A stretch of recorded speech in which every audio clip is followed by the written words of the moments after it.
ជំរាបសួរពុកម៉ែបងប្អូនទាំងអស់គ្នាបាទនេះគឺជាចិន្តាត្រីនៅទំនប់ស្លែងបាទនៅឃុំព្រៃជ្រូកយើងណានៅចន្លោះពាក់កណ្ដាលកន្លាញ់និងខេត្តប្រាំងព្រៃជ្រូកយើងឃើញមកដល់ព្រំដែននេះយើងឃើញមានស្លែងស្ពានមួយកោងហ្នឹងបាទយើងបត់ស្ដាំមកដល់បាទហើយនេះគឺជាចិន្តាត្រីបងប្អូនឃើញនេះនៅក្នុងរដូវប្រាំងវាហាក់ដូចជាអត់មានជួយអីទាល់តែសោះបាទវានៅតែប្លុកត្រីបាទត្រីមិនអាចឆ្លងកាត់បាននៅរដូវប្រាំងអ្វីដែលខ្ញុំថតនេះគឺនៅថ្ងៃទី22ខែមិនិនាឆ្នាំ2025បាទណាយើងមើលទឹកអត់មានហូរឆ្លងកាត់ទេសូម្បីតែបន្តិចក៏គ្មានដែរអញ្ចឹងបងប្អូនគិតថា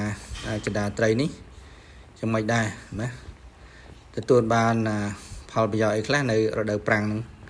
យើងធ្វើចិន្តាត្រីនេះគឺសម្រាប់រដូវប្រាំងតែទឹកតិចហ្នឹងគឺឲ្យត្រីឆ្លងកាត់